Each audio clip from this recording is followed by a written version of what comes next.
शिवलिंग पर ओम लिखा होता है। शिवलिंग का ऊपर का हिस्सा है और एक अंदर का हिस्सा है। ऊपर का हिस्सा शक्ति का प्रतीक है, अंदर का हिस्सा एक्चुअल शिव है। एक्चुअल शिव दिखता नहीं है, शक्ति दिखती है, संसार दिखता है, शिव नहीं दिखता आंखों से। वो तो अनुभव करने की चीज है, वो तो अंदर जाकर ही जाना जा सकता है। तो शिव का बाहर का रूप हमें देखना है, उस पर ओम लिखा होता, ओमकार, ओम का नाद होता है। तो ओम शब्द को सबसे श्रेष्ठ क्यों माना गया? क्योंकि ये उस अनुभव के नजदीक का शब्द है। जो नजदीक का होगा आप ज्यादा पसंद करोगे। आप कहोगे बिल्ली कहती है मैं आऊं मैं आऊं, मगर आप जानते एग्जैक्टली मैं आऊं नहीं कहती है, एग्जैक्टली मगर हमें ऐसा लगता है। तो वो जिन्होंने भी अनुभव पर काम किया, अनुभव पर रहे, तो उन्होंने अनुभव को शब्द दिए, आवाज दिए, दृश्य दिए।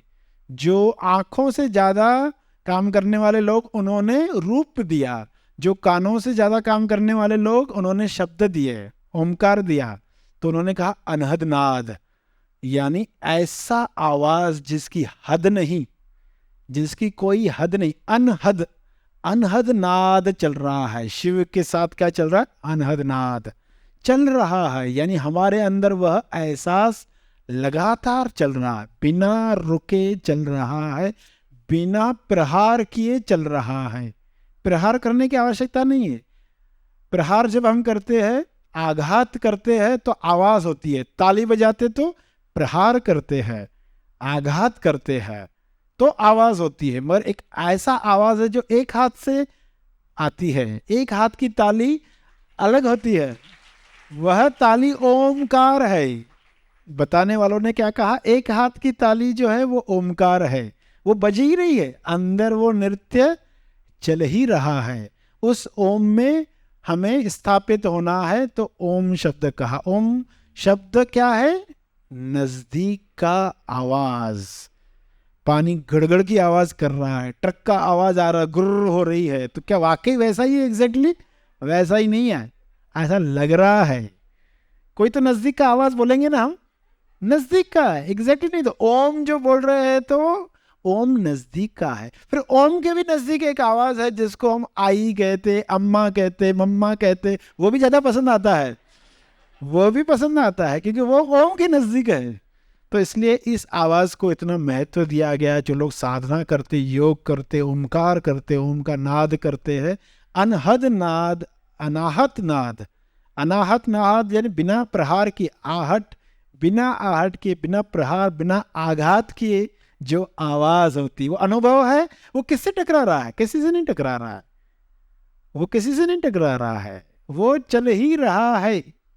इसलिए उस आवाज को शब्द देने के लिए अजीबोगरीब भाषा बनती है कि जिस आवाज की हद नहीं है, जो आहट करने से नहीं पैदा होता, जो है ही बज ही रहा है, रुका ही नहीं है कहीं।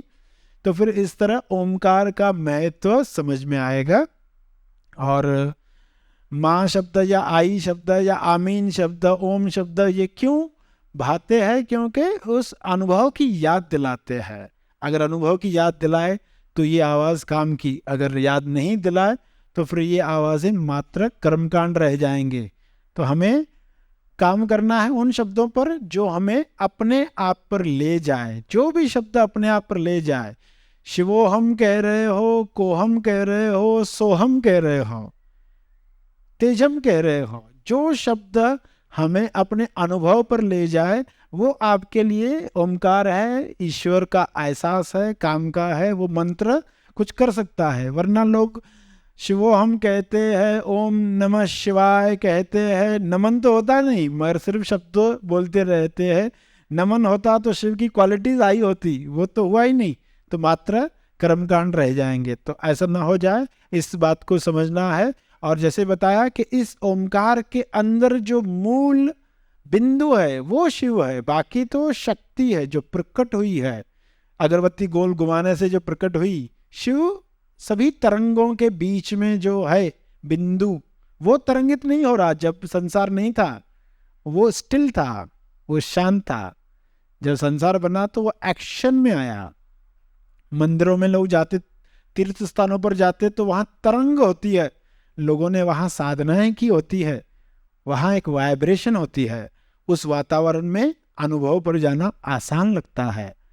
तो इसलिए तीर्थ स्थानों का महत्व है। या मंदिरों में एक विशेष आकार दिया जाता है, गुंबज बनाया जाता है कि लोग ओमकार करते तो वो आवाज लौटकर उनके ऊपर ही आती है। घंटा बजाते एक तरंग उठती है चारों तरफ, वो तरंग आपको जगाने के लिए। ऐसा मत सोचना घंटा बजाएंगे तो ईश्वर उठेगा, अच्छा आ गया क्या, तब तक सो रहा था इसने जाके जोर से घंटा बजाया। फिल्मों में देखते ना, देख ईश्वर में आ गया, इतने सालों से नहीं आया। अरे किसके ऊपर एहसान कर रहे हो? घंटा अपने आप को जगाने के लिए होता है। घंटा खुद को जगाने के लिए बजाओ, कोई ईश्वर को जगाने की आवश्यकता नहीं है, वो खुद जागृति है, वो खुद होश है। तो लोग घंटा बजाते उस तरंग में शिव को प्राप्त करने के लिए, उस बिंदु को प्राप्त करने के लिए, उस माहौल में आने के लिए। मैं कहाँ आया हूं, किसी थिएटर में नहीं हूं, चप्पल उतार कर आया हूं। तो वो घंटे की तरंग, वो ओमकार की तरंग, वो गूंज कर आपके ऊपर ही लौटती है। ये सारी व्यवस्थाएं की गई इंसान को जगाने के लिए। कोई भी ऐसी वस्तु भगवान को खुश कर सकती है नहीं, भगवान को एक ही चीज खुश करेगी, वे गुण आप अपने अंदर आत्मसात करोगे। कोई कर्मकांड नहीं किया, कोई बेलपत्र नहीं चढ़ाया, कुछ भी नहीं किया, मगर वे गुण अपने अंदर लाए तो ईश्वर प्रसन्न होने वाला है। ये सच्चाई हम जल्द से जल्द जान ले, हर शिव भक्त जान ले, तो वो बाहर के कर्मकांड से अंदर की तरफ लौटेगा। कर्मकांड शुरू में मन को उपासना पर एकाग्रित करने के लिए, मन भागता है ना, एक नया नया साधक हो, खोजी हो, भक्त हो, तो मन भागता है उसका। तो एक मूर्त है, कुछ है जिसकी वजह से वो एकाग्रत होता है। एकाग्रत होगा तो मनन करेगा, मनन करेगा तो गहराई होगी, गहराई होगी तो अमल होगा, अमल होगा तो आचरण होगा। तो ये होने के लिए मदद है, सहयोग है। मूर्तियां सहयोग देने के लिए है, उलझाने के लिए नहीं है। तो सही समझोगे, स्टार्ट से सही समझोगे तो लाभ होगा, वरना लोग उलझ जाते हैं। तो किसी को भी उलझना नहीं है, सही समझ के साथ उपासना करने वाले हैं और सही कार्य होगा तो शिव को जान पाएंगे, शिव जो हमारे अंदर है। एक इंसान जो अपने आप को शरीर मानता है, जब उसका एक्सीडेंट हुआ, उसके हाथ पांव कट गए, पूरा ब्लड बदलना पड़ा, हार्ट प्लास्टिक की डाली गई, आंख फूट गई, ऐसी हालत, यानी शरीर का कोई हिस्सा बचा नहीं, लगभग सब आया तो डुप्लीकेट आया, वरना था ही नहीं। उससे पूछा गया क्या तुमको लगता है तुम जिंदा हो? तो कहता हाँ मुझे लगता है मैं जिंदा हूँ।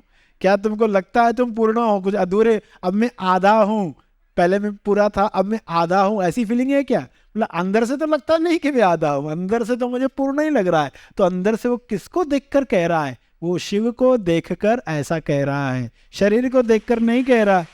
क्योंकि जो कुछ भी हुआ शव के साथ हुआ, शिव के साथ कुछ नहीं हुआ।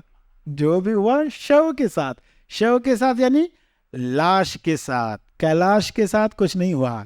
कैलाश अटल है, वो हिला नहीं। रावण ने हिलाना चाहा,